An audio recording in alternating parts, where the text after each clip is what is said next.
What I have here is the AOC GC310 high-performance gamepad designed to bridge the gap between pro-level hardware and user-friendly customization by integrating a dedicated display directly into the controller. AOC has eliminated the need for desktop software or mobile apps to tweak your settings. Now, this controller has multi-platform compatibility. It works with PC, so Windows, Steam Deck, also works with Nintendo Switch 1, Nintendo Switch 2, iOS, and the Android as well. I ended up receiving this controller for my honest review and testing, so let's start with the unboxing first.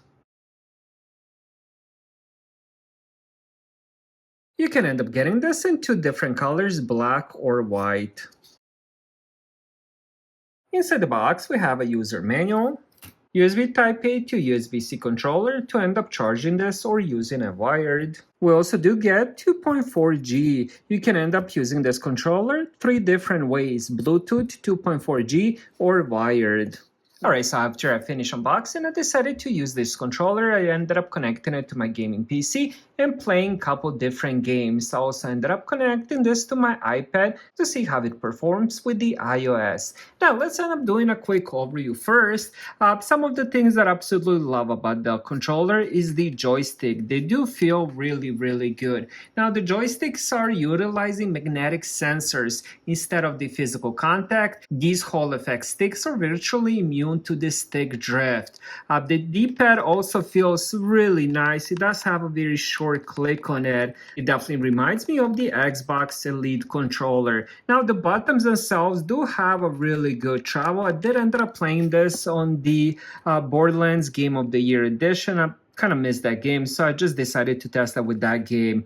Now, the controller does have the same layout of the buttons and everything else as the Xbox Series S and the Xbox 360 controller, so this would be perfect for the PC gaming. Now, when it comes to the triggers, there are dual mode. The triggers use Hall effect sensors for smooth linear input. They feature adjustable travel distance, typically 3mm for shooters and 7mm for racing games, allowing you to toggle between here trigger clicks and full range pulls. So here is where you end up adjusting those. As you can see now, it doesn't have much travel, I believe like 3mm. And then if we unlock this, it's going to give you much larger travel.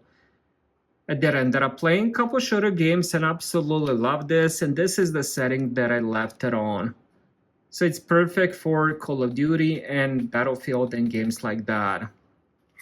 Now, also on the back, you do have 4 customizable buttons here and then on and off switch. It charges with USB-C.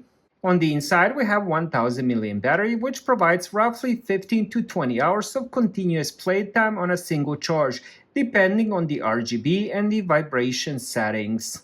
Now, the controller, again, is very similar to the Xbox controller. It does have these similar ergonomics, so it follows the Xbox style symmetrical layout featuring non-slip grips and a premium materials designed for long session comforts. So again, let me just show you the Xbox controller. It does have a very similar size. It's just better in every single way, including the additional screen. So we have around 1.5 to 2 inch screen, which serves as a command center. Without opening a single piece of software, you can adjust vibration intensity, customize RGB lighting patterns and colors, configure turbo modes for rapid fire buttons, and assign and save up to 4 distinct configuration profiles for different games.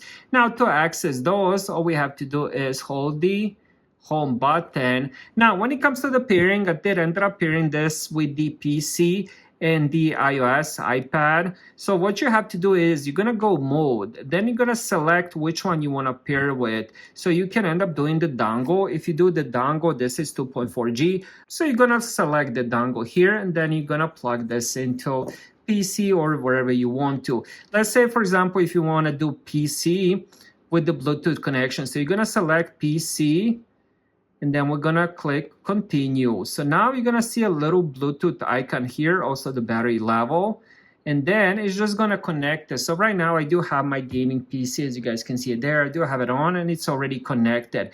Now, if you wanna switch to a different device, it's gonna remember the PC And then we can do mode. And then, for example, if you want to do iPad, iPhone, and stuff like that, you're going to select iOS. And then again, you're going to go back and do the pairing. Now, when it comes to the settings, we do have the program for the buttons. So we have those 4 buttons on the back. We also have the light, so we can adjust the backlight here. And then we have the vibration level. It does have 4 different vibration levels. And then we can do dead zone, language, and layout as well. So as I mentioned, it does have the Xbox 360 layout. You can also change it to switch. And then we have reset. If you decide to just get it back to default, you can do that. Then we have the turbo mode. We have the testing, calibrate, mapping, and power off.